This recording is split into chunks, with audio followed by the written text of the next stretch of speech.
Hey guys, tonight we journey somewhere odd. You step off an imaginary train, though you don't remember buying a ticket, and find yourself in a tiny, overcast village that smells like old books and chamomile. The fog doesn't just roll in here, it lingers, it watches.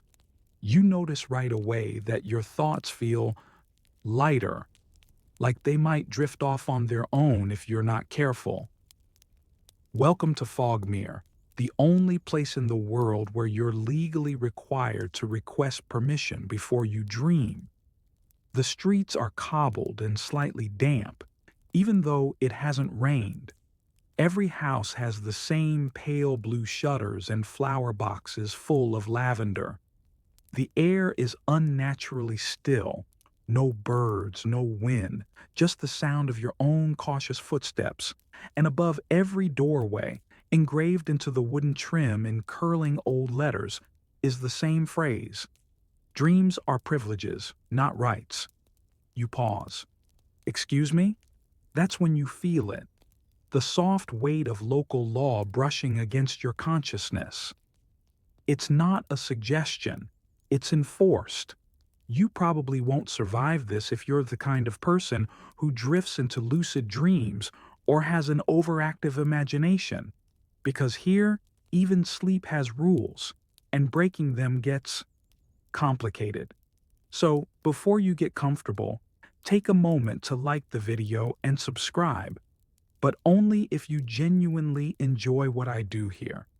Let me know in the comments where you're watching from and what time it is right now.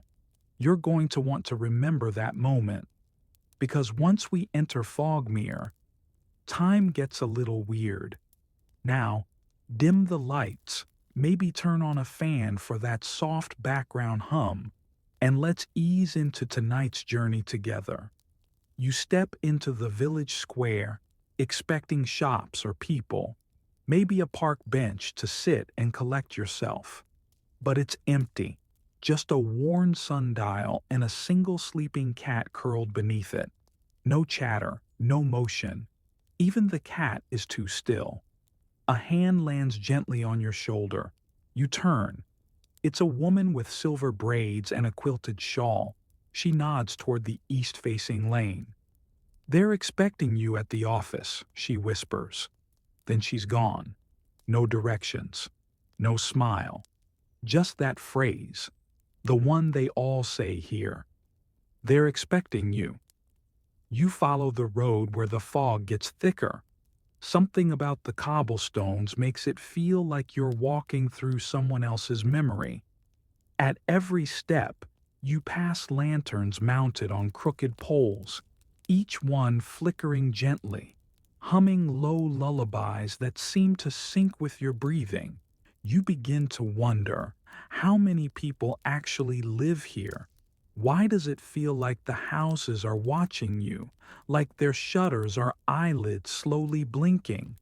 Finally, you reach a crooked ivy-draped building with a wooden plaque that reads, "Department of Nocturnal Affairs." This must be the place. Inside, it smells like vanilla ink and mothballs. There's a long desk with a brass bell and a clipboard that reads, "Dream requests, visitors only."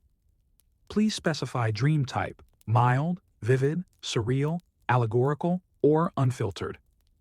Check any preferred themes: flying, falling, memory, regret, longing, animal companions, whispered prophecy.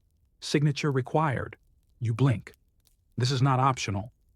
There's a jar of pens, each with a tiny feather attached. The pen you choose feels warm, like it's already been used. You hesitate. Can a dream really be approved by bureaucracy? First night? A man steps out from behind a curtain. He's tall, pale, dressed in charcoal wool and wearing what appears to be a necktie made from recycled lullabies. His badge reads, "Mr. Murmur." "We usually recommend something neutral for the first night," he says. "Cloud navigation or gentle accordion music. No interdimensional paradoxes until the third stay." You sputter something about just wanting to sleep. Of course, he says, with a pitying nod. But here in Fogmere, sleep is the vehicle. Dreaming is the destination, and destinations must be scheduled. He pulls a tiny hourglass from his pocket and flips it. You've got 2 minutes to decide. Otherwise, we assign a default. Default? He doesn't explain. You glance back at the clipboard. Your hand moves on its own. You check. Vivid, allegorical, animal companions. You don't know why, but the idea of a raccoon offering cryptic advice seems oddly comforting. Excellent, says Mr. Murmur, sliding the form into a silver envelope. Now, let's get you oriented. He leads you to a side room lined with murals of people mid-dream, some floating, some tumbling, some locked in a staring contest with their own childhood. The air is warm, slightly cinnamon-scented. A phonograph plays something that might be whales snoring. You'll receive your assigned dream quadrant before midnight, he says. Until then, avoid caffeine, mirrors, and thoughts of rebellion. You nod, slowly. Oh, he adds, just as you turn to leave.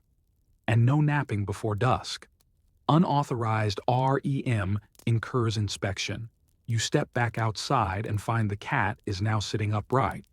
It nods at you solemnly before slinking off into the fog. There's no one to ask for help. You're here now. And dreaming requires permission. The silence in Fogmere isn't peaceful. It's performative, calculated. Every creak of your boot on the cobblestones feels like a misdemeanor. As you make your way toward what you assume is the village inn, you begin to notice something. Everyone here seems to glide instead of walk. There are people on the street now, barely. Figures moving with deliberate quiet, eyes slightly downcast, lips closed like they're holding in secrets or dreams.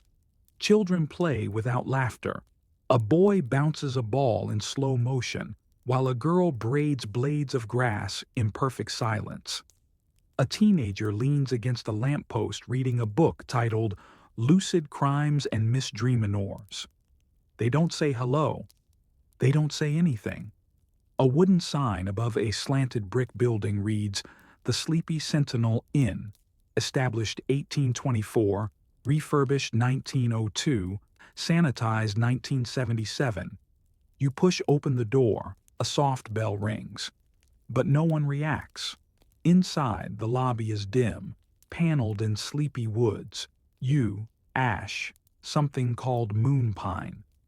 The receptionist, a pale man with the permanent posture of someone who's apologizing for existing, slides a key across the desk without making eye contact. Room 3B. Dream registration complete? He asks, his voice no louder than a breath slipping under a door. You nod. He exhales. Relief? You climb the narrow staircase past framed photographs of people mid-sleep. Not candid shots, no, these are posed. Heads tilted, eyes gently shut. A little too staged, like stock photos for an insomnia prevention pamphlet. Room 3B creaks open with a reluctant sigh. Inside, a brass bed, a glass of water already poured, a single folded towel, and a small device on the bedside table labeled Dream Compliance Monitor Model 8F. There's also a candle already lit. Its flame doesn't flicker. You're starting to wonder if even the air here is sedated. You lie down for a moment, not to nap, just to feel the bed. Instantly, the monitor clicks and glows yellow. A mechanical voice whispers, posture aligned, thought clarity pending, rim lock disengaged. You sit up fast. The monitor chirps once, satisfied. Outside the window, a woman in a bonnet tiptoes down the street, holding what looks like a dream catcher made of newspaper clippings. She pauses at every house to hang one on the door. Dream notices? Then you notice your own door, on the inside, has a laminated slip tape to it. You walk over. Notice of dream status. Name, visitor, 2117. B, approval. Conditional assigned category, allegorical, animal companions, mild wit allowed. Duration, 3 a.m. to 4 a.m., supervised. Warning, deviations from assigned content may trigger subconscious audit. Subconscious audit? That doesn't sound relaxing. You wander back downstairs. The inn's common room has an oil lamp chandelier and a self-serve tea bar. A few villagers are seated around in plush armchairs, drinking silently. One man appears to be sipping from an empty cup. A woman leafs through a book upside down. No one meets your gaze. No one speaks. Then someone taps your elbow. You turn and find a girl about 12 holding a bundle of dried herbs tied in string. She whispers, "Chamomile makes dreams heavier. Valerian makes them stick. Lavender makes them clearer. Want some?" You nod. She stuffs the bundle in your coat pocket and scurries away. You hear someone behind you hum a two-note warning tone. When you turn, a villager shakes their head slowly and points at a sign on the wall. No dream enhancements without permit. Of course, you decide to walk it off. Fogmere, though small, feels infinite in the mist. The streets don't repeat, but they echo. You pass a bakery with its windows blacked out. A chapel that has no cross, just a giant wooden eye. A clock tower with no hands, just a rotating spoon suspended above an hourglass. Eventually, you wander into a small park. Trees with smooth silver bark line a path of pale gravel. Every bench is empty except one. A man in a trench coat and bowler hat sits staring at a squirrel who is staring back. You sit beside him. He says nothing, just nods. Then, "You dream yet?" You shake your head. "Smart," he murmurs. They say the first one's always a test. You wait for him to elaborate, but instead he pulls out a small tin labeled dream filters and offers you one. You decline. He shrugs and pops one in his mouth. "I once dreamed about a conversation with my own sleep," he says, tone casual. "Woke up fine and had to mop the fog for a week." You laugh, nervously. His face doesn't move. "You're not from here," he says, more observation than accusation. "No," you reply, "just visiting." He eyes you sideways. "Careful. Visitors get flagged more often. New minds have unpredictable dreams." Then he leans in close. "You ever dream about freedom? About climbing something high and just flying off the edge?" You nod, slowly. He clicks his tongue. "Yeah. Don't." He stands, tips his hat, and leaves you there, a little more awake than you meant to be. You return to the inn. As you enter, the receptionist hands you a tiny slip of paper. "Rim entry token, slot number 17. Present at sleep quarters inspection, 10:45 p.m. sharp. Late arrivals risk revocation." You look at the clock. 10:43 p.m. Of course. You shuffle down the hallway, rim entry token clutched in your hand like a backstage pass to a performance you didn't audition for. Room 3B suddenly feels distant, irrelevant, because in Fogmere, sleep is not a private act. It's a communal contract, and tonight, you're expected to fulfill your part. The sleep quarters inspection happens in a low building behind the inn, partially sunk into the fog-covered earth. You wouldn't have even noticed the door if another visitor, a man with hollow cheeks and a blinking REM token, hadn't opened it just ahead of you. Inside, the room is dimly lit by candle sconces and soft glowing dream orbs that hover lazily in the corners, pulsing in rhythm with some inaudible lullaby. A woman in a lavender blouse and bifocals greets you at a podium. Her name tag reads, Inspector Flinch. She doesn't smile. Token? You hand it over.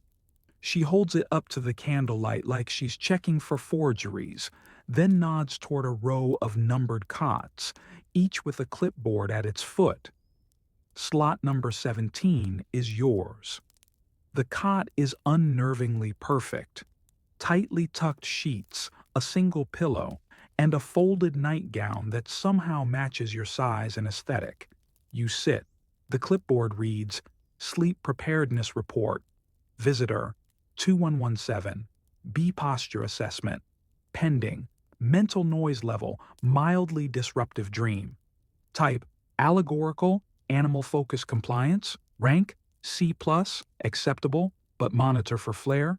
Suggested imagery, talking fox, fog forest, unresolved metaphor. You look around. The others are already lying down, obediently flat and motionless, eyes closed. A few twitch nervously under their blankets. No one talks.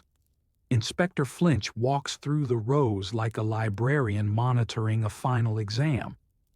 Occasionally she pauses, adjusts a pillow, places a hand lightly on someone's forehead, or spritzes a calming mist labeled drowsium, government grade, over a sleeper's face. When she reaches you, she frowns. You're carrying too much active imagery, she says. You blink. Your mind's noisy. Busy minds produce chaotic dreams. Chaotic dreams violate local law 14b. Thou shalt not enter sleep with unresolved narrative arcs. You stare. I'll authorize one mental quieting technique, she continues, already reaching into a drawer beneath the cot. Do you prefer ocean sounds, soft arithmetic, or ancestral murmurings? What's ancestral murmurings? Echoes of advice from long-dead relatives, non-committal, lo-fi. You choose arithmetic. She clicks a dial on the small box beside your cot. A sleepy male voice begins to whisper, 1 + 1 is 2. 2 + 2 is 4. 4 + 4 is 8. It loops, gentle, rhythmic, oddly hypnotic. Your body begins to soften. Inspector Flinch nods. Much better. We'll begin phase 1 shortly. Phase 1? A bell chimes. The candles dim further. Inspector Flinch steps onto a small dais in the center of the room and clears her throat. Welcome, tonight's dreamers. You have all been assigned your dream paths according to registry specifications and temperament surveys. Please remember, veering from your approved path may result in subconscious citations or probationary recall. Nightmares are not permitted. Unscheduled lucidity will be flagged and reset. A large wooden dial on the wall begins to turn. Slowly, almost reverently. Midnight approaches. As is custom, she says, we begin with the dream oath. All around you, people rise to a sitting position in eerie unison. You do the same, mostly out of social anxiety. Flinch speaks. The room repeats. I will dream what I have been given. I will dream what I have been given. I will not seek flight or rebellion. I will not seek flight or rebellion. I will leave all doors closed. I will leave all doors closed. And I will wake, quiet, grateful, unchanged. And I will wake, quiet, grateful, unchanged. Everyone lies back down. You follow, your head hitting the pillow like it's been magnetized. A soft mist fills the air, probably drowsium again, and the arithmetic begins to slow. 8 + 8 is 16. 16 + 16 is 32. Your eyelids begin to flutter. The final light extinguishes. Now it's just you, the cot, and the flicker of imagery warming at the edge of your mind. Then, without warning, a tiny voice, barely audible, whispers from the side table. Would you like a suggestion? You sit bolt upright. The whisper came from the compliance monitor. Its light blinks green now. You hesitate, then whisper back, "Sure?" The monitor purrs. You may picture a talking fox on a bicycle. He is carrying a letter he's afraid to open. Oddly specific. But, okay, you lie back. Let the image form. The fox's fur is rust orange. The bicycle is blue. The letter flutters in the wind. You feel yourself slipping towards sleep, finally. Just as the edges blur and the arithmetic voice begins its final equation, you hear one last message from the monitor. Warning: dreaming of unapproved mail constitutes metaphorical rebellion. What? Before you can panic, your consciousness gives way. You are dreaming.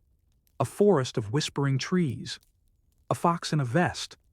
A bicycle that seems to pedal itself. You hold the letter now. It's warm, pulsing. You open it. Inside, nothing but fog.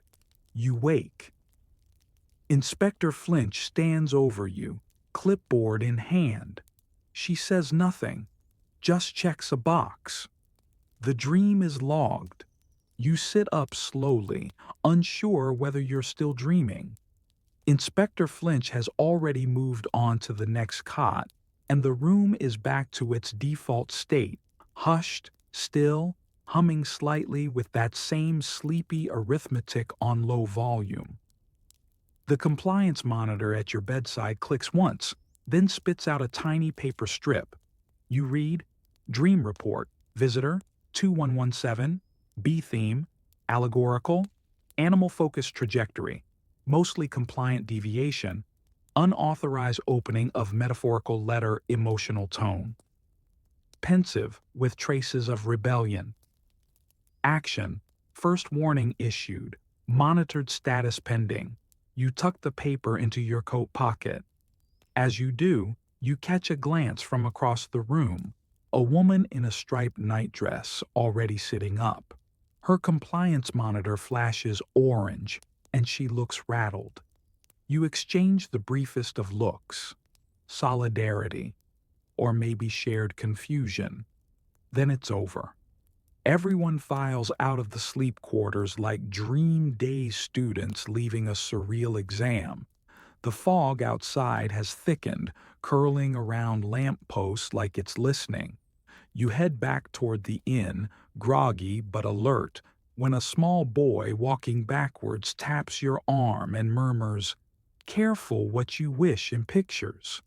They watch the animals more closely. You turn to ask him what that means, but he's already vanished behind the hedges. It's barely 5 a.m., and you're wide awake. Instead of returning to room 3B, you wander. You pass the chapel again, now with flickering lights in the eye-shaped stained glass. You pass the bakery, still dark. And then you see it. A corkboard nailed to a tree near the square. It's covered in yellowing papers, old notices, and one fresh sheet at the top, pinned with 2 black thumbtacks. Categorized dreams. Level restrictions update. Effective immediately. Flying. Requires clearance tier 4 or above fire. Banned during dry seasons and election years. Freedom.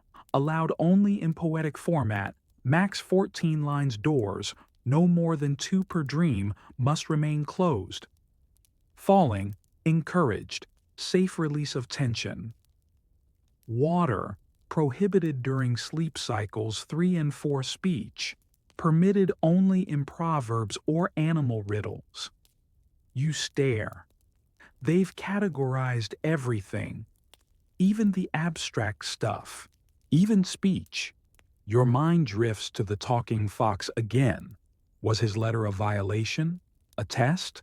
Why did it feel intentional? Then you hear a voice behind you. Dreams reveal what we hide from the waking laws. You turn. An elderly man with a cane, wearing mismatched boots, and an expression like he's halfway through a very long sentence. "Pardon?" He nods at the board. They categorize because they're afraid. Afraid of what dreams might teach, what they might undo. You don't answer. He leans in. There used to be a time, he says, when we could dream whatever we wanted. A time before the registrars, before the council, back when this village wasn't afraid of the sky. You glance up. There are no stars, just fog. Thick, pale, heavy fog. You wonder if Fogmere has ever seen the stars. What changed, you ask? He smiles, thin and crooked. Someone dreamed of leaving. You want to ask more, but he starts humming a lullaby, off-key, broken. And then he walks away, vanishing down a side alley you hadn't noticed before. You follow. Of course you do. The alley smells like old wool and dried herbs. At the end is a wooden kiosk, like a fortune-teller's booth, only unattended. Hanging from the awning is a sign that reads, Dream Category Petitioning, Level 2 and below. Only leave your name, dream intention, and a token of sincerity. You step up. The form is already there, nailed to the wood. Petitioner. Current classification. Visitor proposed dream. Variation. Justification. Token left behind. You look around. No one's watching. You write Petitioner 2117B. Proposed dream variation. Dream of flying animal companion leading me to a place with no fog. Justification. Emotional clarity. Token left behind. Chamomile valerian lavender bundle. Gifted, not purchased. You leave the herbs gently in the metal tray. A moment later, the petition form vanishes with a whispering hiss. You don't know if that's good or bad. Just then, a soft bell tolls in the distance. A new day begins. The villagers emerge slowly, still quiet, still sideways in their glances. You notice most are wearing pins, small shapes, color-coded. Some wear birds, others wear candles, a few wear locks. You ask the innkeeper about them during breakfast. Dream badges, he mutters, pouring lukewarm tea.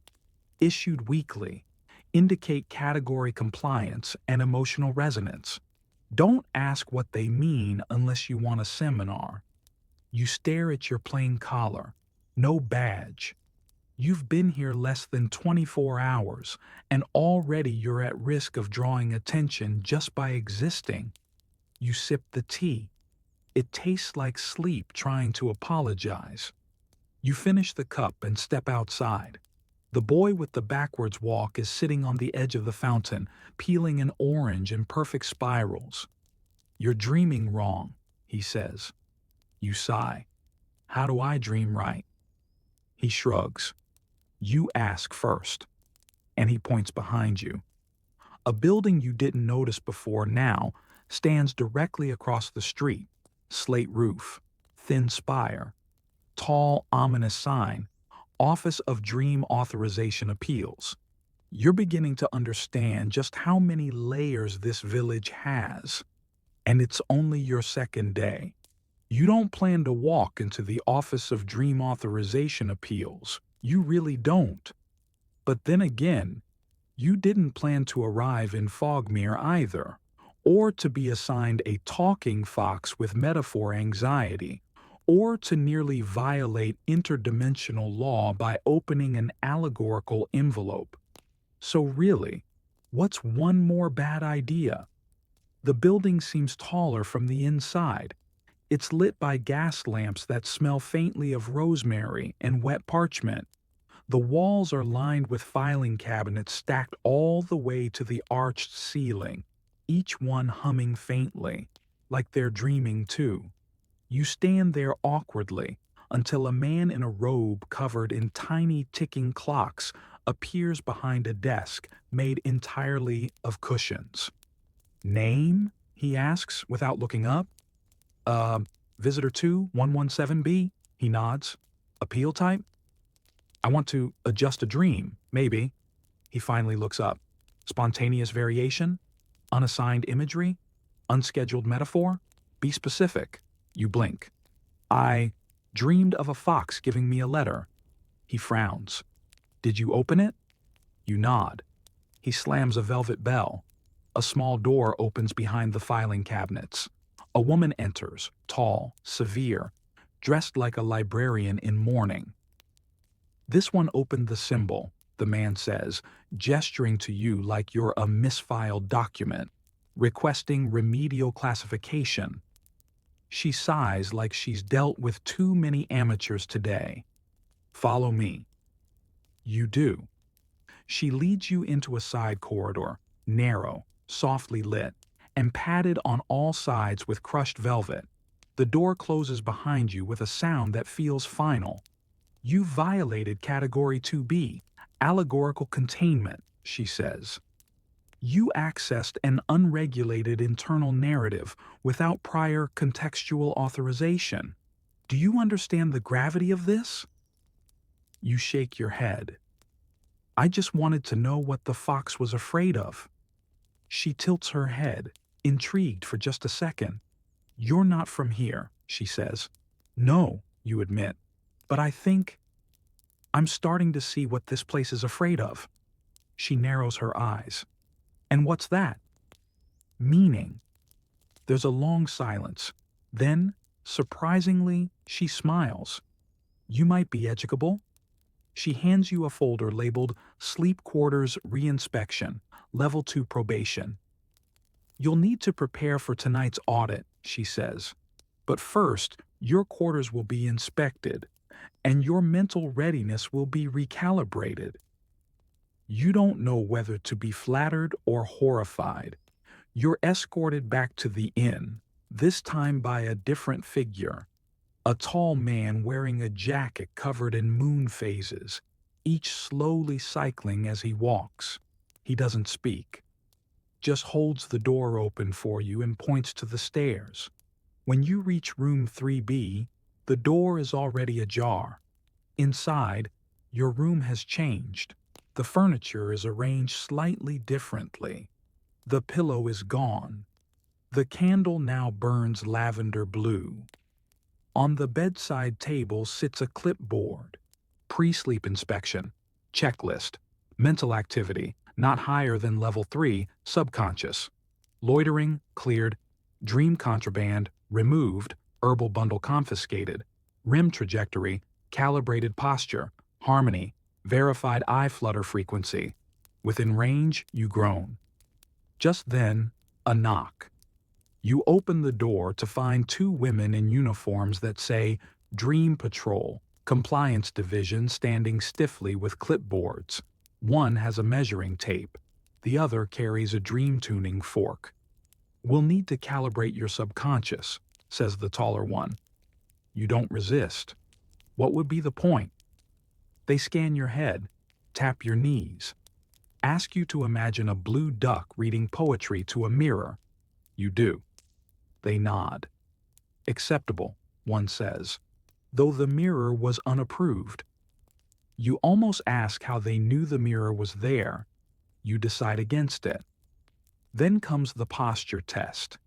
You lie down on the bed as one inspector hovers above you with a transparent stencil shaped like a human in perfect REM alignment. She lowers it over your body. She mutters. Your wrists suggest anxiety. Realign. You do. Better. Finally, they leave behind a small velvet-cushioned object. What is it? You ask. The shorter one replies, a dream suppression device. Model 12K. It will prevent deviation during REM. It's a crown, a ridiculous, soft, padded crown that hums slightly and smells like overripe melons. You're expected to wear this, she says, all night. You wait for her to laugh. She doesn't. They leave. You sit on the edge of the bed, the crown in your lap, and wonder how exactly this place expects people to relax. Then again, maybe that's the point. You put it on. Instantly, your thoughts slow. It doesn't suppress them so much as it redirects them. All roads now lead back to approved categories. Fox, forest, bicycle, letter, no opening. You can feel it happen, like your creativity has been rerouted through an official toll booth. Even your imagination now comes with receipts. You lie down. The compliance monitor clicks once. Sleep. Preparedness. 97% mental noise. Contained narrative. Tension. Muffled deviation. Risk. Reduced. The last thing you hear before sleep drags you under is the dream arithmetic voice again, even slower now. 32 plus 32 is 64. 64 plus 64 is... and then silence. Then mist. Then a corridor. You're dreaming again. But this time, there are guards. Not literal ones. Mental sentries. Dressed like librarians and fog walkers, they float around the edges of your dream, watching carefully. You try to walk, but every time your thoughts drift, they guide you back. Stay on the trail. Stay within your category. The fox is there, but he says nothing. The bicycle moves, but always in a circle. The forest is the same, endlessly repeating. You try to leave the trail. The fog thickens. Then, just before the dream dissolves, you hear the fox whisper. Some doors don't open with permission. And when you wake, your compliance monitor is blinking red. You wake with a headache shaped like rules. The crown, the ridiculous squashy velvet thing, is still clamped gently to your scalp. The moment you remove it, it sighs. Actually sighs. A tiny puff of stale lavender leaks into the room. The compliance monitor blinks red and begins printing a new strip. Dream Audit Alert, Level 2. Category Violation, Fox Dialogue. Unauthorized semantic content deviation. Type, Whispered Prophecy, Risk Rating, Moderately Disruptive Flag. Subject may be susceptible to unsanctioned curiosity. Required Action, Tribunal Review, Council of Night Wardens.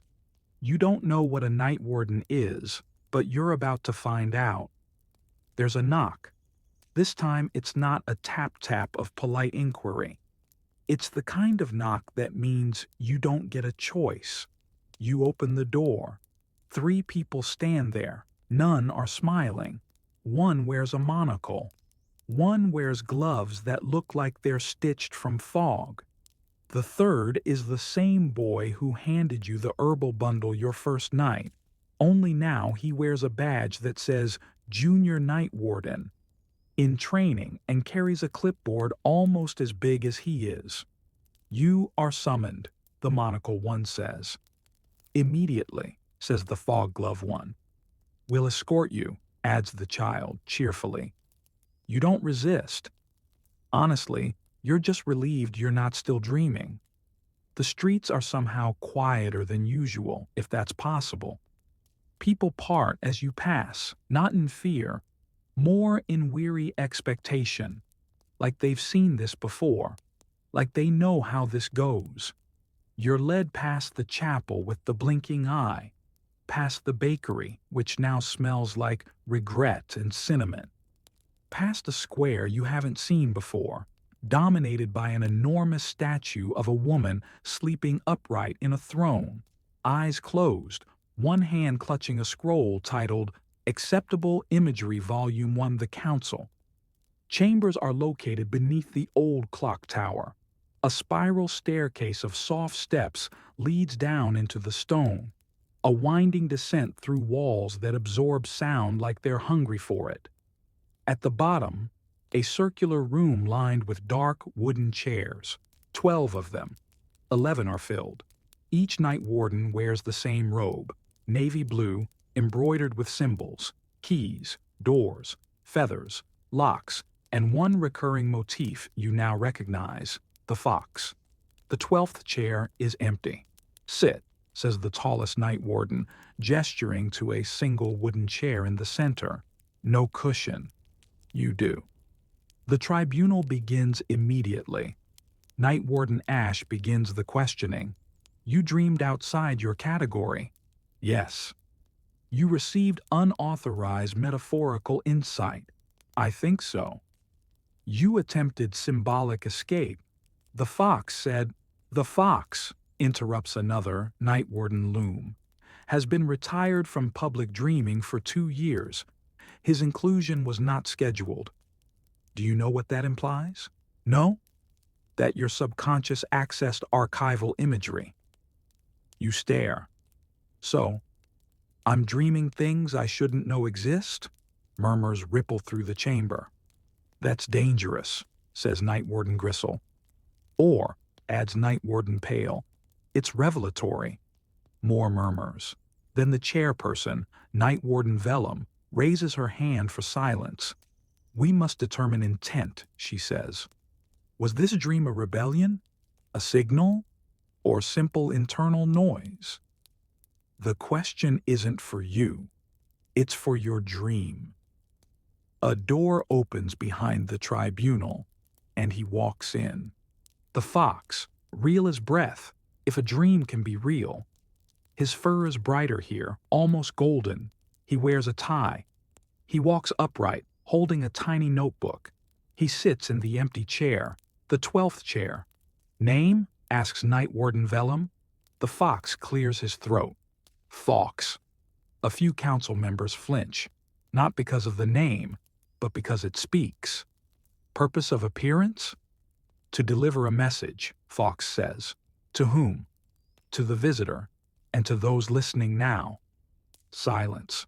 Fox opens his notebook. The dream must not be contained, he says softly, because it's not a dream. It's a warning. The air in the chamber changes. The fog on the ceiling pulses. A warning of what? Asks Night Warden Loom, voice suddenly hoarse. Fox meets your eyes. Of forgetting. The word hits like a gong wrapped in wool. Then Night Warden Ash bangs a small gavel, delicately, as though afraid of waking someone. This tribunal will recess for internal deliberation, he says. Visitor 2117B will be returned to interim dream containment. You stand. Fox vanishes. The door closes behind you. You're ushered, not roughly, but certainly, into a side chamber made entirely of soft walls and low-humming lamps. A bed sits in the middle, along with a shelf of approved dream imagery books. Foggy Adventures, Door That Stays Shut, Sleep Without Questions.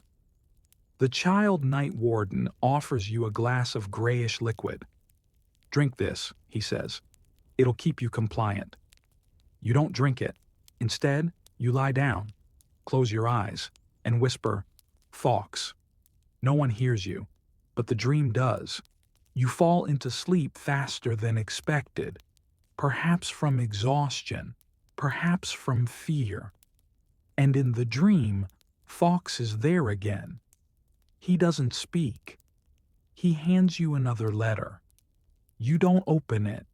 Yet. You wake to the sound of soft scratching, not in your head, not dream stuff, real, deliberate scratching. Your eyes flick open. You're still in the containment chamber, walls like soundproofed marshmallows, light filtered through a ceiling of padded clouds. But now, there's a note shoved beneath the door. You crawl over and pick it up. Scrawled in fine graphite script, just 4 words. Do not trust recall. You read it twice. Then again. There's no signature, no mark. But the moment you touch the paper, you remember something you shouldn't. A previous dream, not last night, not even here. You remember standing on a tower, higher than Fogmere's clock tower, somewhere impossible, looking down at clouds shaped like question marks. Fox was beside you. He said, "You've dreamed this before.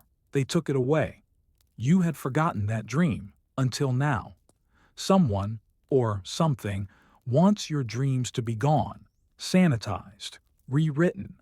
And for the first time since you arrived in Fogmere, it clicks. This isn't about regulation. It's about erasure. You pocket the note. The door opens without a knock. Inspector Flinch is back. You've been cleared, she says. Council recommends monitored probation. You'll be returned to civilian quarters and enrolled in structured sleep reintegration. You frown. That sounds made up. It is, she says flatly. Everything here is. Back at the inn, room 3B has been reset.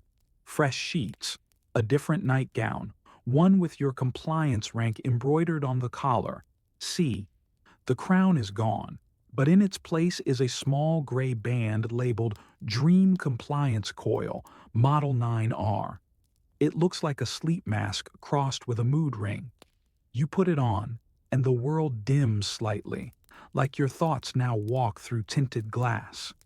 Downstairs in the inn's parlor, you overhear murmurs. Real murmurs. Quiet conversation stitched with fear.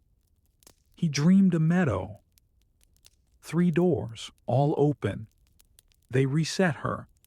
Said she woke up different. You sit by the fireplace, where a man with cracked glasses and a sleep badge shaped like a broom nods at you. You're the tribunal case, he says. Not a question. You nod. They don't like when visitors wake up with memory intact. You raise an eyebrow. You think dreams are for expression? He continues. Not here. Dreams are erasers. You dream it. They log it. Then they choose what to let you keep. A small noise behind you. You glance over your shoulder and spot the junior night warden again, watching you from the hallway, clipboard in hand. You stand to confront him, but he vanishes. No footsteps. No door creak. Gone. The man with the broom badge leans closer. You want answers? You nod. He scribbles something on the corner of his teacup napkin. Midnight. Whisper market. Ask for echo. Then, just as quickly, he rises and leaves, humming the arithmetic mantra. 2 + 2 is 4. The whisper market. You've heard the name before. A passing mention in the inspection chamber. A shadow behind a rule. It's real. And it's underground. You wait until the sun sets. Not that Fogmere ever really brightens, but the fog turns from pewter to ink. Shadows soften. The compliance lamps flicker on, and the citizens of Fogmere become silhouettes, moving quietly through habit. You slip through the alley near the bakery. You knock twice on the back door of the clockmaker's shop. Nothing. Then once more, and whisper, echo. A hatch opens. A staircase spirals downward. Dim blue light flickers. Glow moss clings to the walls like it's eavesdropping. The whisper market isn't a place so much as a feeling, claustrophobic, lit like a memory, warm with stolen sleep. Vendors in hoods sell things not listed on any Fogmere registry. Illicit dream tokens carved from old teeth. Bottled nightmares, each labeled by volume, color, and scream count. Inverted lullabies, sold on wax cylinders. Something called REM glue, which supposedly binds 2 dreamers together for a shared experience. You navigate the winding corridors until you find a stall with a cracked sign. Echo, memory, retrieval, and dream forensics. She's already waiting. Echo wears layers, shawls, goggles, silver rings on every finger. She doesn't smile, but she gestures you in like you're expected. You opened a Fox's letter, she says. You nod. And now the dreams won't stay where they're put. You nod again. She holds out her palm. You hand over the note. She sniffs it. Paper memory. Level 5 trace. Message meant to activate repressed dream strata. Clever. She beckons you closer, then pulls a thin wire from her satchel and threads it around your head like a crown. We're going to do a partial recall, she says. But it'll hurt. Dreams have claws when they've been caged too long. You nod again. A sharp click, and then the tower again. Fox again. But more this time. You remember now? He handed you not one letter, but three, and in the second, scrawled in mirror writing, "You have been here before. You asked to forget." You gasp. The memory snaps back like a rubber band. Echo removes the wire. "You were a resident once," she says quietly. "One of the first to rebel. You asked to be reprocessed, to start over. Fogmere honored your request. But your dreams didn't." You stare at her. "I lived here?" She nods. "You built this place's first dream map. You cataloged the earliest symbols. You were the one who named Fox. You don't speak. Because what do you say when your dreams remember more about you than your waking mind ever could?" Echo leans in. "You can't go back to sleep now, not in the way they want you to." Outside, a bell tolls. Midnight. Echo wraps your recovered memory in a wax envelope. "Tonight's your last legal sleep cycle," she says. "After that, they'll erase you again, or worse, assign you to dream maintenance, forever drifting in someone else's sleep." You take the envelope, you leave the market, and you wonder, if this is your final night, what do you really want to dream? You don't go back to room 3B. You should. It's what they expect. It's where the dream compliance coil waits, whispering rules into the air like bedtime commandments. But instead, you walk. Fogmere at night is different after the whisper market. It no longer feels quaint or curious. It feels theatrical, as if the village exists purely as a set piece, constructed to control, to contain. The cobblestones are too clean, the fog too purposeful. You notice things now, repeating faces, houses mirrored exactly. A bakery with the same crooked shutters appears twice in a single block. You pass a window and see your reflection, but your eyes are closed. You keep walking. Eventually, your feet carry you back to the plaza with the dream statue, the woman sleeping upright, scroll in hand. But now, something new. A thin red string tied around her wrist, leading down into a storm drain beside the statue's base. You follow the string, down past the iron grate, through a maintenance tunnel tiled with dream sigils, until finally you emerge into a chamber humming with warm, golden light. You're not alone. 12 others stand in a loose circle, each wearing robes made from mismatched fabrics, patchwork, unregulated. Some are villagers. Some are visitors like you. A few wear badges turned backward.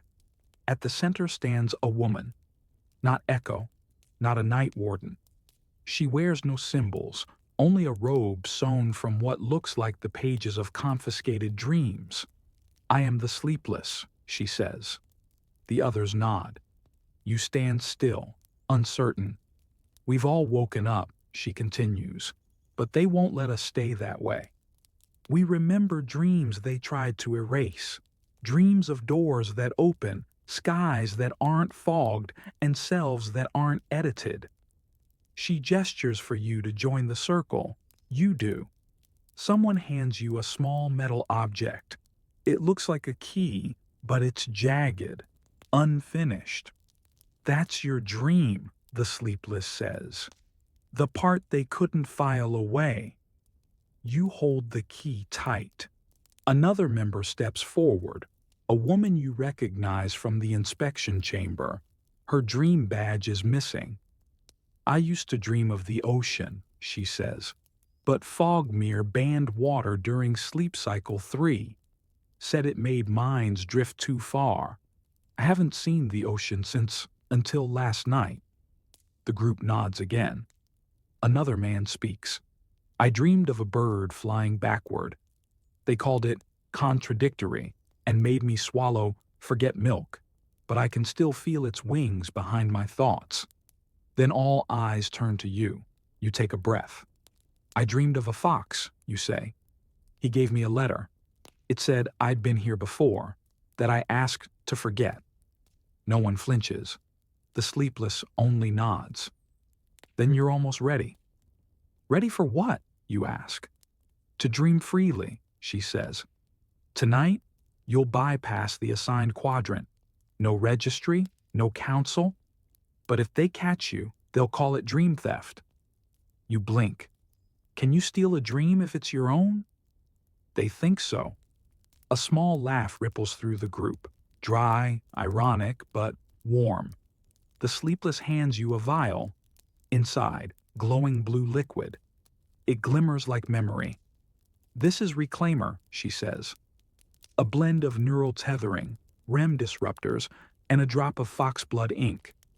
Drink it before sleep. It'll give you 1 hour of free dream space. Your true mind, unfiled. And after that, she shrugs.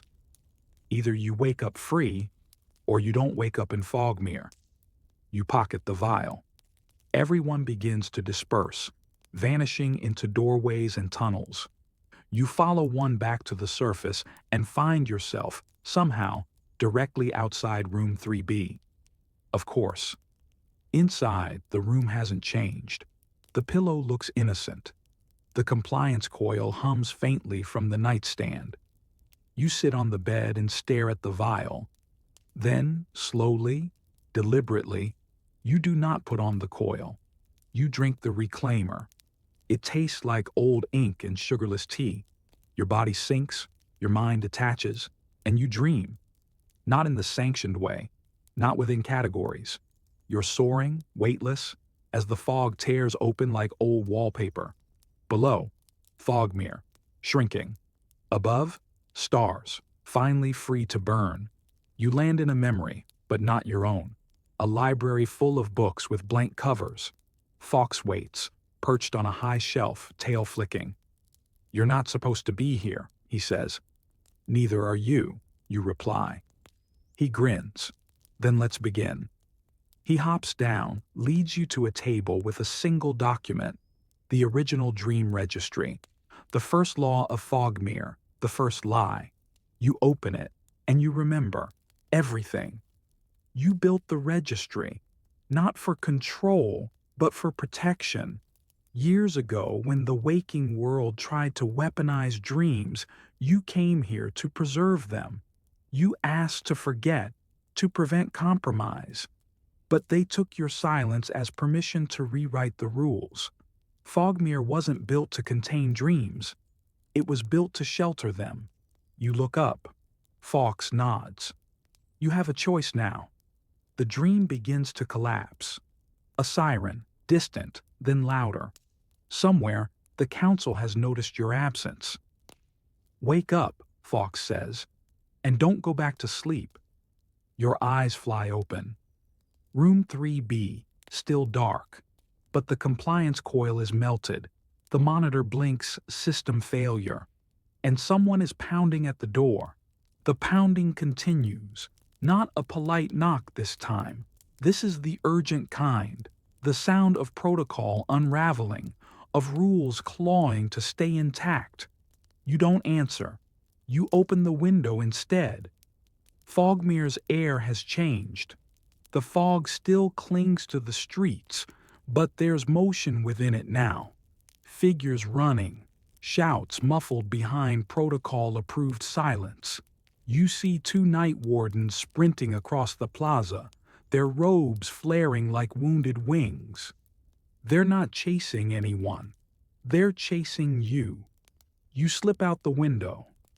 Room 3B's ledge offers just enough support to shimmy sideways. You climb onto the tiled awning, then drop softly into a hedge of something that smells like antique pillows. You land with a grunt. No alarm sounds. Of course there's no alarm. They wouldn't want to wake the dreamers. You move quickly, cutting through back lanes and dream-sanitized alleys. Somewhere behind you, a horn blows. Low and mournful. You duck into the old bakery. It's empty, but the ovens are still warm. Someone was here recently. You search the shelves and find a small trapdoor beneath a basket of unsold sleep bread. You pry it open and descend. The tunnel below isn't lit with glow moss this time. It's darker, winding, a maze. The reclaimer must still be affecting you because the walls whisper as you move. Not words, scenes, memories, people sleeping, laughing, crying. All the dreams Fogmere tried to erase, echoing. You emerge in a chamber shaped like an egg, lined with mirrors. At the center stands a pillar. Upon it, a single switch labeled Wake All. You don't touch it, not yet. Instead, you explore the chamber. Around the edges of the room, 12 chairs, like the tribunal, but older, dustier. Beneath each, a plaque bearing a title: the first dreamer, the architect, the archive, the mirror, the silence, the flame, the flight, the anchor, the question, the whisper, the sleep, the rebellion. Only one chair is broken. The rebellion. You realize this was the original council, the founders, before the Night Wardens took over, before Fogmere became a rulebook with a postcode. Your chair, the rebellion, was yours. Once. Before you forgot. Before they made you forget. Suddenly, a voice echoes through the chamber. Visitor 2117B, says Inspector Flinch's unmistakable tone, piped in like elevator music from a dying machine. You are in possession of repressed dream type 9B, foundational imagery. Return to your quarters immediately. Dream amnesty will be considered. You snort. Amnesty? You sit in the broken chair. It recognizes you. The chamber shifts, walls peeling back like drapes to reveal corridors you've never seen, memories you should have had. Fogmere, before. Back when dreams were communal, not catalogued, not tamed. Back when the registry was a library, not a cage. Then you hear it. Footsteps, not loud, but determined. The Night Wardens have entered the tunnel. You turn toward the switch. Wake all. You hesitate. Do you have the right? Then you remember the faces in the whisper market. The woman who dreamed of oceans. The man with the backward flying bird. Echo, with her goggles and memory wire. They're all still asleep. Half awake. Half dreaming under someone else's permission slip. You pull the switch. Nothing happens at first. Then the mirrors crack. Not shatter, just fracture in slow spiraling lines. Each one reveals a glimpse of a real dream. Someone dancing. Someone crying. Someone leaping from a rooftop into a sky full of open doors. Above, a faint tremor. You climb back into the tunnel. The bakery is gone, replaced by a crater filled with fog and people, villagers, awake and blinking. Some dazed, some joyful, some furious, because they remember now. You did it, someone whispers.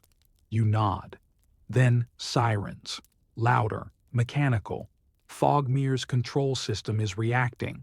The fog thickens, turns against you, and from it steps the entire council of Night Wardens. 12 of them, robes billowing like pages caught in a storm. At their center, Night Warden Vellum, her face taut with what could be anger or fear. You've broken the dream pact, she says.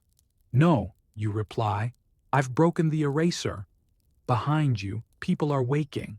Dreamers are sobbing, laughing, holding hands. You think freedom lies in chaos, Vellum says. But unregulated dreams lead to collapse, madness, fragmentation. You gesture to the people. Or maybe they lead to truth. She raises her hand. But before anything else can happen, a voice cuts through the fog. Fawkes, not from your side, from theirs.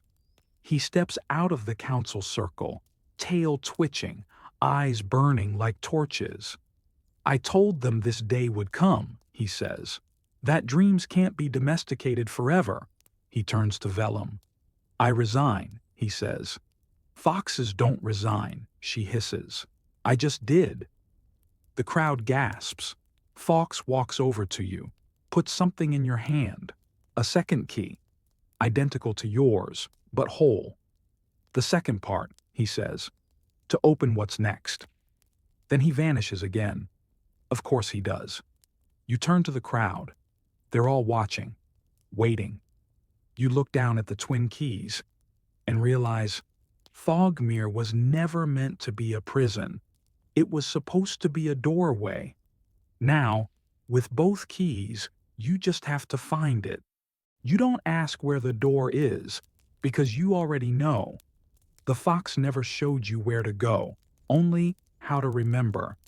The keys in your hand aren't for a lock made of wood or steel. They're symbolic, which, ironically, is the very thing Fogmere fears most. Unassigned, unfiltered symbolism. Still, there is a door. A real one. You see it now as the crowd parts, almost instinctively, like the dreamers remember it too. Hidden behind a mural in the square, now flickering with the pulse of recalled memory, stands an archway. It's simple. Stone, covered in moss, and above it, carved in deep cursive script, to wake is to carry. You step toward it. Night Warden Vellum shouts something, but her voice is lost under the rising wind. The fog is angry, no longer obedient. It swirls around her, yanking at her robe like a child trying to stop a parent from leaving. You insert both keys into the twin slots on either side of the door. They fit, they turn, and the door creaks open, not fast, not dramatic, just deliberate. On the other side, not another room, not a tunnel, just light, not warm, not cold, neutral, like possibility itself. You turn to the crowd. You don't have to follow, you say. But you don't have to stay asleep either. They stare. Then, slowly, one by one, dreamers step forward. First, the woman with the ocean dreams. Her eyes brim with saltwater tears. Then the man with the bird who flew backward. Then the baker, the child, Echo. They all enter the light. And you? You wait for Fox. You almost think he won't come. Then he appears on the plaza's edge, looking tired. You're not coming? You ask. He shakes his head. Someone has to stay behind. Guard the dreams not yet reclaimed. Make sure they don't get turned into policies. You nod. He steps forward and touches your forehead gently with one paw. Take the good ones with you, he says. Let them bloom. Then he turns, disappears back into the fog. You step through the door, and the light becomes everything. You fall, float. Forget for a moment that gravity exists. You're now between forgetting and remembering, between sleep and waking, between story and silence. You land softly, not on stone, not on ground, on thought. You're inside your own mind. But it's different now. The rooms are unlocked. The metaphors are all scribbled in the margins, ungraded, unbanned. Dreams drift like dandelions across the floor. Laughter echoes from corners you didn't even know you had. And then a knock, not like before, not threatening, just curious. You open the door. A child stands there. She looks like someone you once knew. Maybe still know. She hands you a scroll. You open it. Write the dream you wish you had. Live it. Share it. Let no one edit the ending but you. You nod. You pick up a pen that feels like a memory, and you begin, not with rules, not with categories, but with freedom. Back in Fogmere, the fog begins to thin. Somewhere deep in the tunnels, the compliance machines stutter, cough, and fall silent. Inspector Flinch retires. Night Warden Vellum vanishes into her own unassigned dream. And Fox? He curls up in the middle of the plaza, watching over the place. waiting for the next dreamer to arrive, because Fogmere still exists. But now, it dreams too, not just for you, with you. And in the waking world, you open your eyes. You don't know where you are, but you feel clear. You feel real. And for the first time in a long while, you feel free. You rise slowly, testing the edges of your awareness like stretching limbs after too long in stasis. You're not in Fogmere anymore. That much is certain. But you're not exactly home either, whatever that means now. The space around you is liminal, like the seconds between dreams and the alarm clock. The air is crisp and quiet. Too quiet. Not in a sinister way, but in a way that implies the world is waiting for you to decide what happens next. You're standing in a field. No fog, no signs, no dream auditors or whispering monitors. Just a vast meadow of pale grass rustling softly as if whispering their own stories. There's no path, no forced direction, just possibility. You start walking, not because you must, but because you can. With each step, something returns. The memory of building Fogmere, back when it was still an idea, back before permissions and penalties, back when dreams were gifts, not documents. You remember sitting with others, people like Echo, Fawkes, even Vellum before she became what she became. You mapped symbolic landscapes, recorded dreams for safe passage, protected the subconscious from those who sought to monetize it. You remember your first dream. It wasn't about rebellion. It was about wonder. Back then, Fogmere was a refuge. The world outside had grown too hungry, too rational, too eager to strip meaning from mystery. Fogmere was supposed to be a garden for the inner self, and it was, for a time, until people got scared of chaos, of contradiction, of dreams that didn't follow a tidy three-act structure, so they rewrote it. You remember watching the transition, silent tribunals, the first suppression devices. You objected, loudly, and they offered you a trade, forget everything, or become an enemy of the dream. You chose forgetting. Now here you are, remembering. A breeze picks up, and with it, pieces of Fogmere tumble past you like discarded pages, a lavender-scented form, a whispering fox feather, a shred of night warden fabric, all fading, all irrelevant now. Ahead of you, a house appears, small, familiar, wooden beams and moss-covered stone, a porch swing that creaks even when no one's on it. You approach. The door is slightly open. Inside, a fireplace, a kettle, a desk covered in dream journals, and a bed. Simple, inviting, honest. You smile. No compliance coils, no inspection forms, just rest. You sit on the edge of the bed. The fire crackles. A notebook sits beside the pillow, with a note scrawled in looping handwriting. You've earned this one. No structure, no oversight, just sleep. Your sleep. Make it count. You lie down, close your eyes, and for the first time in what feels like forever, you dream. No categories, no fox, no fog, just you. Floating over fields of color, walking through rooms built from your earliest thoughts, holding conversations with memories that never made it to morning. And you don't need to wake up, because this dream doesn't fade. It integrates, it anchors, it frees. When you do open your eyes again, the sun is rising, the house still stands, the dream still lingers, and you know exactly what to do. You begin to write. Not rules, not protocols, stories, tales of Fogmere, yes, but also of freedom, of strange laws and weirder dreams, of foxes with secrets and people who remember. You write for those still trapped in categorized sleep. You write for the dreamers who haven't yet found the door.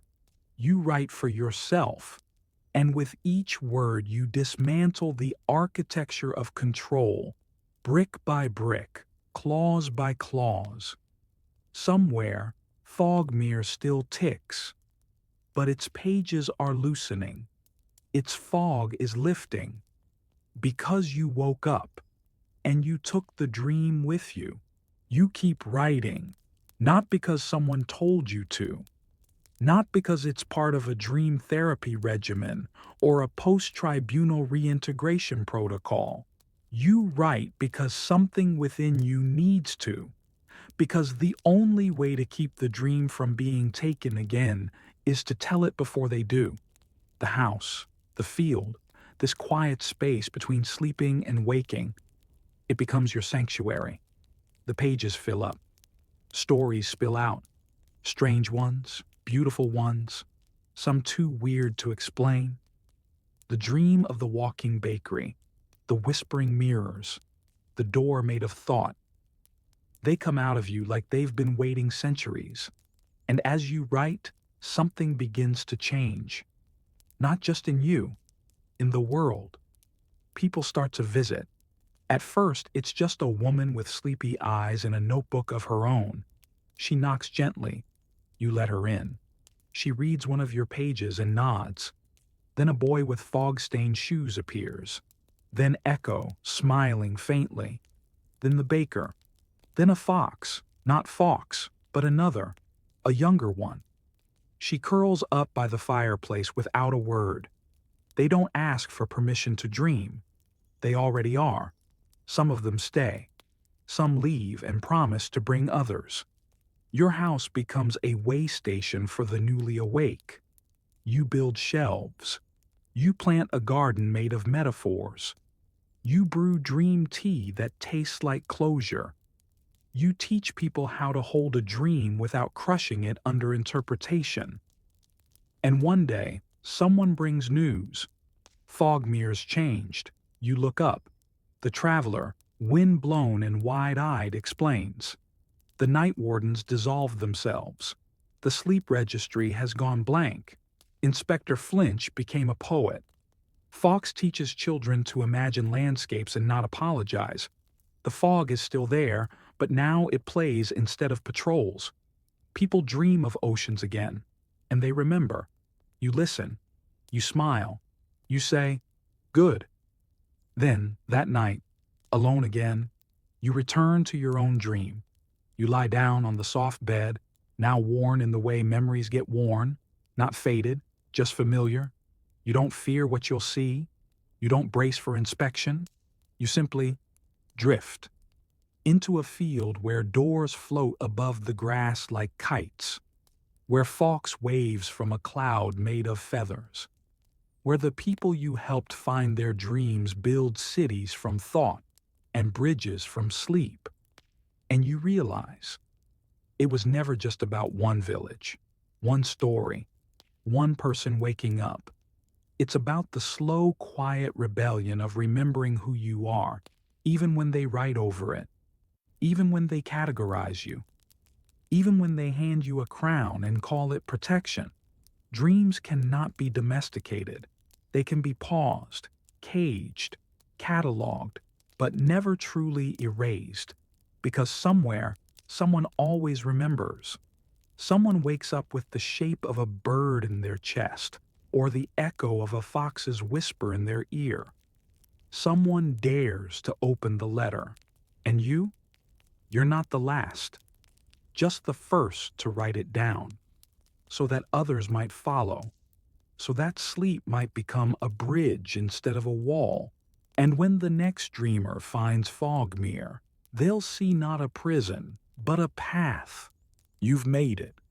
You've wandered through fog-laced alleyways and candle-lit tribunals, been lectured by bureaucrats in nightgowns, and received bedtime instructions from velvet-crowned monitors. You met a fox who remembers better than you do, and a village that forgot what dreaming was ever supposed to mean. And now, here you are, still, breathing, eyes heavy, mind soft around the edges, Maybe you're not entirely sure what was real, what was law, what was lore. Maybe you don't need to be. Because that's the thing about sleep stories. They don't need logic. They just need space. Space to settle, to sprawl, to seep into the quiet corners of your mind and untangle the things you didn't even know were knotted. So as you rest now, maybe part of you is still walking through Fogmere, just slower this time. No patrols, no whispers in the walls. Maybe the fox curls up at your feet. Maybe you hold the key you never gave back. Maybe you finally understand. Dreams aren't rules to follow. They're invitations to explore.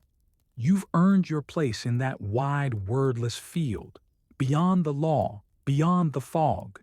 Just you and your thoughts and whatever strange thing they decide to show you next. Let them.